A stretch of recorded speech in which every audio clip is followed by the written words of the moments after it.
Hasta ahora, en las primeras 2 semanas de guerra, este centro neurálgico de la industria petrolífera iraní había sido excluido de los bombardeos tanto de Estados Unidos como de Israel en el interior de Irán. Pero esto ha cambiado en la pasada madrugada cuando las fuerzas de Estados Unidos atacaron esta estratégica isla de Gerra, muy pequeña, de poco más de 20 kilómetros cuadrados, a 25 kilómetros de la costa iraní, pero por donde se gestiona nada menos que el 90% o más del total de las exportaciones de petróleo de esta República Islámica. Las condiciones de esta isla, el calado profundo de sus puertos permiten que superpetroleros sean cargados de crudo antes de zarpar a distintos destinos en el mundo.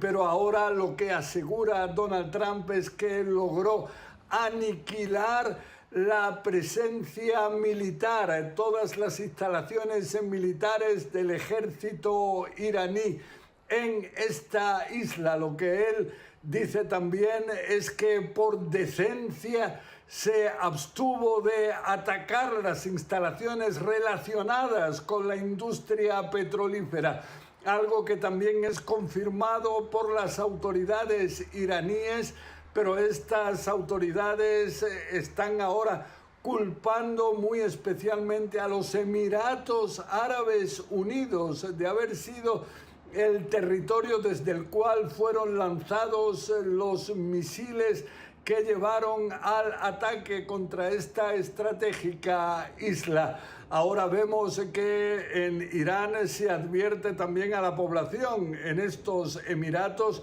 a no acercarse a puertos, a muelles, porque pueden ser atacados. En uno de estos lugares al menos se ha visto una columna de humo y en cualquier caso todo esto se produce en una situación en la cual existe el peligro de que el conflicto siga extendiéndose, de que Irán intensifique sus ataques contra instalaciones petrolíferas, por ejemplo, en Arabia Saudita, en Bahrein, en Qatar, en Kuwait.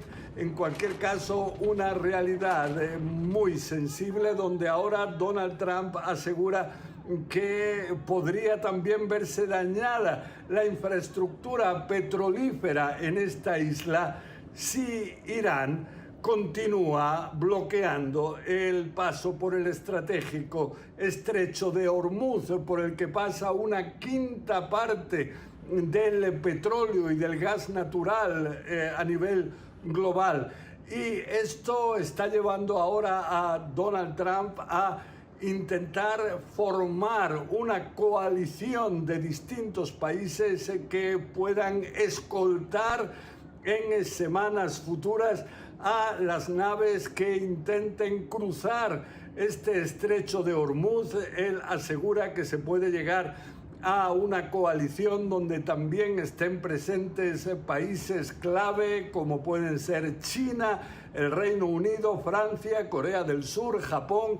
Y esto cuando vemos una situación que de alguna forma está influyendo de manera muy directa a mercados de petróleo, de energía globales, en lo que se califica como principal crisis que ha vivido el mundo en este tema.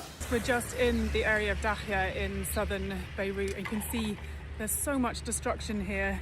This building is on smoke from where an Israeli airstrike hit just recently, and I mean, it's been turned into, obviously, a bit of a ghost town, and it is just another level of destruction. Look, all these buildings have been destroyed, just stuff everywhere. It's actually crazy that this has just all happened since the start of the war over the last couple of weeks.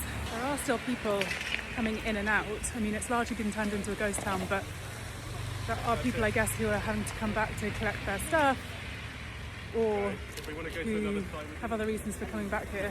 What does it feel like seeing your neighborhood like this? نحن ما نصمد بالنهاية نحن ما نصمد لأن المقاومين عم بقدموا كتير دم ونحن شو ما قدمنا قليل.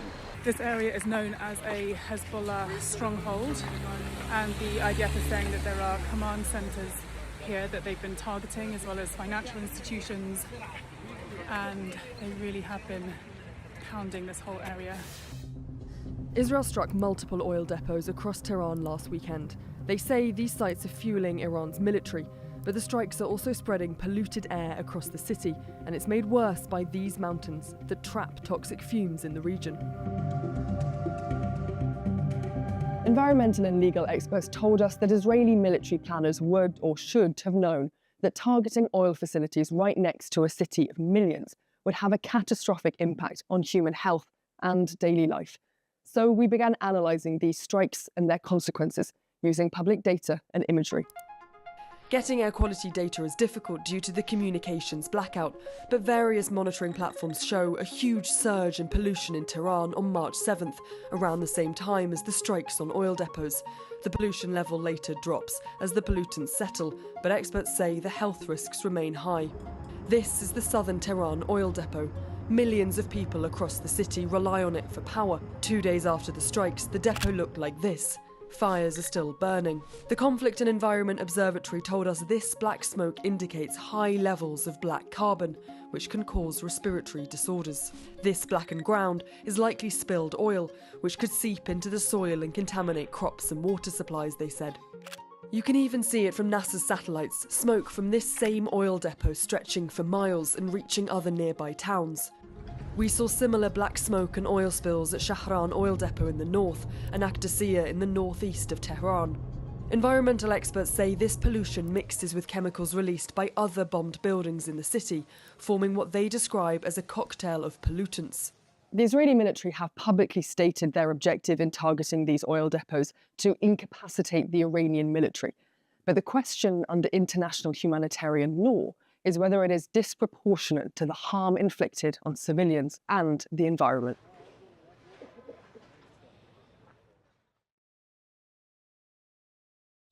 We're in southern Lebanon, actually just outside of the area that the Israeli Defense Forces announced that individuals should evacuate from yesterday.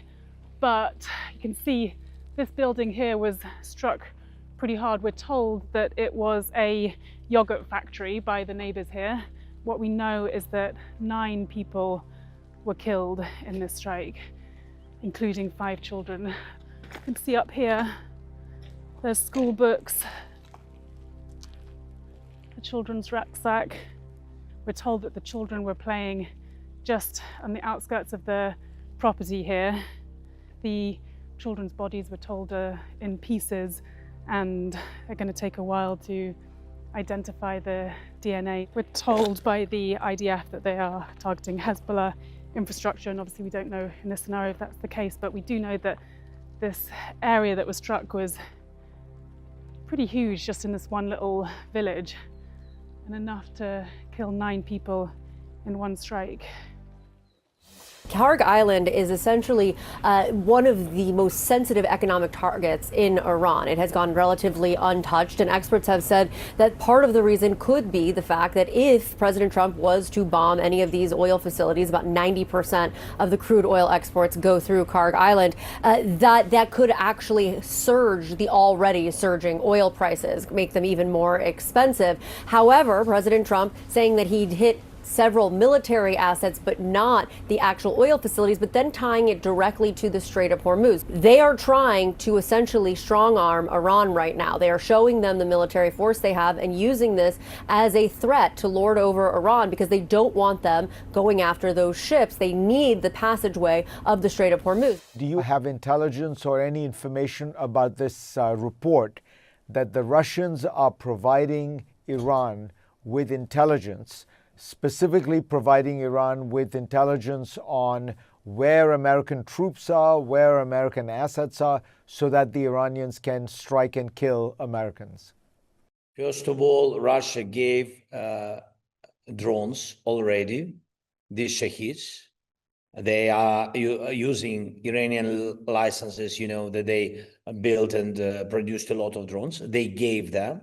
I have 100% facts that that Iranian regime used against American bases and against our Middle East, and Middle East neighbors of Iran. They used these drones. We saw intelligence shared with us some details, and it was Russian details in these Iranian drones. This is the first. And the second point is my intelligence told me next that they think that they share information, intelligence with Iranian regime. They help them. And also my intelligence told me that they said, if Europe and the United States can help Ukraine with intelligence in this war, it means that Russia can help Iranian regime. This is their point of view on this. So it's a fact. And you see that it's not a big secret.